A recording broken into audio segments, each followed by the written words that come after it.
Ish Son's Jadakiss son, Jaewon. Unless you're all of ish. that. Yeah. Unless not a fake. You said unless you ish. Yeah. If everyone is having fun and you the person throwing it off, I don't do you're that. the problem. You out your mind, man. I ain't saying, E, shut up and let Jaewon shoot at this guy. Scared? Nah. Yeah, that main pop is scaring them. That's right. On a recent episode of the Joe Budden podcast, oh man, the new co-host Jaewon got a piece of comeuppance at the hands of none other than Ish, the Muffin Man himself. Now, a lot of people might be like, Danny, what are you talking about? There's nothing there, but there were some key moments that I think you need to focus in on.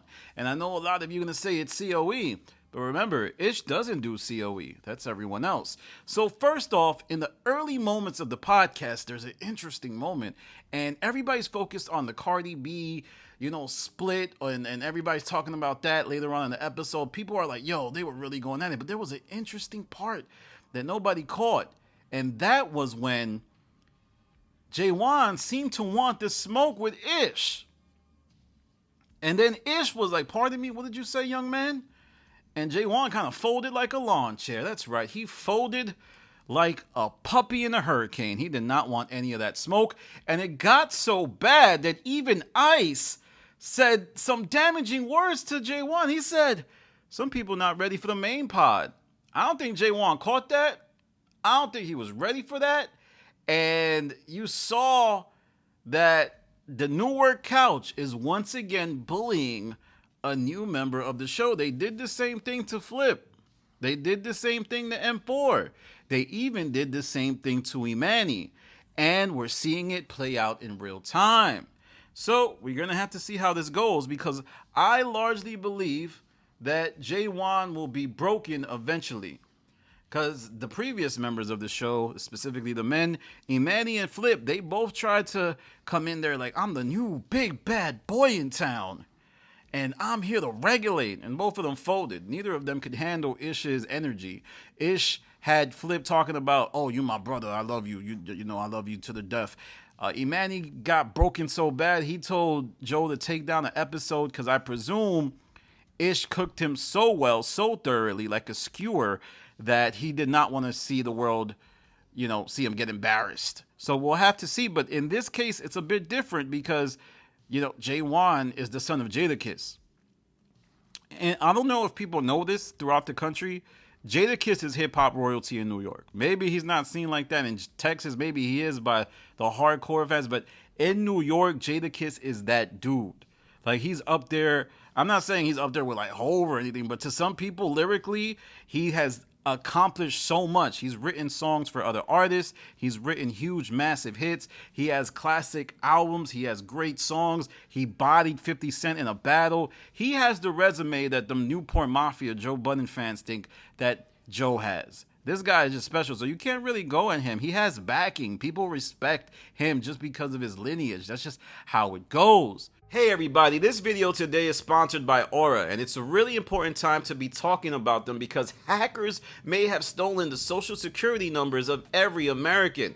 And I myself have been the victim of people trying to find my old pictures and post them online. Even Joe Budden did that when he found his old image of myself to ridicule me and make fun of me. I have the picture. Danny, it's worse than I remembered. You sure you want me to go first? Danny, I know you probably have a better picture. Just go for it, bro. Yo, Joe did it. Yeah, be real. Over 2.9 billion records were stolen from national public data, which provides personal information to employers and others doing background checks. These stolen records include a full personal name, address, date of birth, phone numbers, and much, much more. Even your social security. And members of the hacker group have reportedly released this information online for free. If you weren't taking precautions with your personal information before, this should be a huge wake-up call. You'll never be more vulnerable online than you are right now, but I'm not too worried because I use Aura. Aura monitors your personal data, including your social security, which is really important, you guys, across billions of data points like the dark web and public court records to detect and alert you to potential identity theft. They also give you $5 million in identity theft insurance should the worst case scenario happen. while also providing a bunch of other features to keep you safe online, all inside one app. You can go to aura.com/thestop to try 14 days for free. That will be enough time for Aura to find out if any of your personal data is exposed. I highly recommend you do this right now, because not only is national public data not going to do anything to help you, they probably aren't even going to face any repercussions for this leak. I'm not leaving myself and my family vulnerable to data breaches, and you shouldn't either. Visit aura.com/thestop to try 2 weeks for free. Now back to the video. But then, later on in this episode, another kerfuffle occurs when Joe Budden is introducing the Cardi B situation, and they're going back and forth about cheating up and cheating down. And Jaewon is saying like, yo, you're going to be devastated if Cardi B, breaks up with you. If one of these high value women, I know people are going to push back like, Cardi B's a high value woman. I'm just saying she's it. A lot of guys are after her. A lot of guys want her. You remember when Eve was getting half naked and all of this stuff? People were like, oh, she's out there. But she married a billionaire. Like, she married rich dudes. Like, these guys who people look down upon, they end up becoming the apple of someone's eye. And Jaewon was essentially saying that. And Ish was like, nah, it's not about the woman. It's about the man and who he loves. And, there's teachers and... Do you want me to answer? Dollar amount on it. Do this for they teacher. No, you're making it money. Ish got so angry. I think Jaewon won that debate because he just stood calm. But I just don't know if, as time goes on, Jaewon will be more comfortable speaking up. And another thing I noticed is that Joe Budden and M4 are trying to reinforce Jaewon as the newer couch seeks to diminish or minimize his voice, and they're doing a good job of it. Just, when Jaewon's getting overwhelmed, they're like, nah, Jaewon's right. I don't even know if they believe that. I do know that they probably want to empower a young person. See, when a young person enters a new workforce, you want to make sure that that person is ready and has the resources to survive. Yes, they can have opinions about, oh, I want the company to go like this, I want the company to go like that. But if you're not putting them in a place to succeed, they're going to fold like a lawn chair, which Jaewon kind of did this episode. And it's only time that will tell if at the end of the day, these folks will actually be able to sustain with each other. Because if you remember, Joe said in the past that he's trying to create a reality TV show. He said that on the episode, but I don't know if that's necessarily true. I think that he's just, Joe doesn't want to say what he wants to do in front of everybody. He's going to kind of keep it close to the vest. He wants to keep people on their toes, and you don't really keep people on their toes by telling them exactly what you're going to do. So what you do is you throw out a bunch of feelers. But I do think with Melissa Ford getting her own podcast and Flip maybe getting improper improv. That's another thing. Ian saying that improper improv is coming back. Flip said the same thing. I ain't believing it till I see it. And also, the energy around improper improv for me is so low because it's like, man, y'all acting like this is The Godfather, bro. Like, this was a good video. This is good content, but it's not like it was everyday struggle. It wasn't even state of the culture. It was really good for the time. It was a breath of fresh air. But you guys, if they don't get it, they'll be over you, man. We over that. We grown out here. There's mad content out there to watch. Y'all not that special to where y'all could take a 2-year break, and now the break, coming off the break, y'all better be good. If this is any type of whack, people are gonna be like, oh, you came back with this nonsense, this bull jive turkey stuff you doing? It ain't gonna work, and I think it's something we have to monitor. But back to this whole Jaewon thing, the assimilation is underway. I think Jaewon is being encouraged. You see him on Twitter antagonizing folks and all of that stuff, but time will tell. And I wanted to close this video by saying I have more content coming from Earn Your Leisure. I don't know, I'm fascinated with that channel, largely because I think they're trying to do something special. And what they're trying to do is use, I guess, urban media culture to unlock conversations about the financial sector. But in doing so, they have let scammers into the game. They have platform scammers. And I'm not saying it was intentional, but it did happen.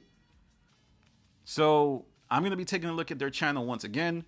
I'm going to be seeing if they have made any changes to help it grow and see what happens there. I also wanted to let all of you know that I'm going to keep making a lot of videos. I just had to put it on pause. Not really pause, because I still drop pretty frequently. I love dropping content, man. I'm not going to stop. I'm not going to stop. I love this.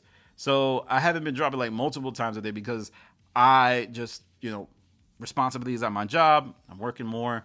So that's kind of one of the focuses that I'm keying in on. Things change outside of, the content creation, but the content creation remains a huge priority for me. I love making content, man, and it's not going to stop. With that said, follow me on Instagram, The Stop TV. Follow me on Twitter, The Stop TV. Follow me on Reddit, Joe Budden Network. That is a Reddit that I cultivated. I remember when that Reddit had less than 1,000 people on it. I was able to get it up to 21,000, and now I believe if you look at the engagement, I'm talking from a purely engagement perspective, we're bigger than the other subs about the Joe Budden podcast. The other subs have more numbers, yes, but go on the subs and put the most viewed post, and what you will find is that the subreddit that I help run, there's posts that get upvoted thousands of times, way more than the other post on those other subs. And it's not necessarily to shoot, it's just letting you know that that's not a JV sub anymore. It has arrived. And I know a lot of folks are probably like, what? Who cares about Reddit, Danny? No, I always am fascinated by Reddit over Twitter and even like Instagram and Facebook, because people are allowed to comment at great length and talk about the theories. And my subreddit remains one of the last places you can talk about the Joe Budden podcast at great length, and there will really be no consequences. The members of the show have tentacles in all aspects of the fan communities around the show. Joe Budden has a tight grip on the JBTV community on Twitter.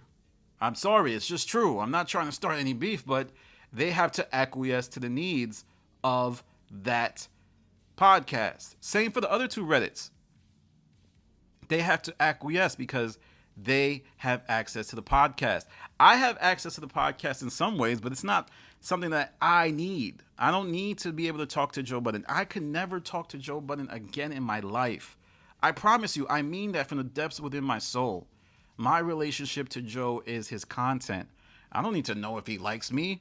I don't need to know if he hates me. I don't care if Flip wants me to die. I don't care if he thinks I'm a stupid, bumbling moron. They don't matter to me. They've always been secondary. And that's why I went on this diatribe, just to let you know. My Reddit is important, and I want you to sub to it. All right, everybody. Please make sure you take care of yourself as we head into the final days of 2024. Fourth quarter is upon us. Please make sure you take care of your health, because, when Thanksgiving comes around and, Christmas comes around, you want to be able to eat as much as you can and not worry about, getting some kind of chronic health issue popping up just because you overeat. So just be careful out there. All right, y'all. This is Danny from The Stop. Peace.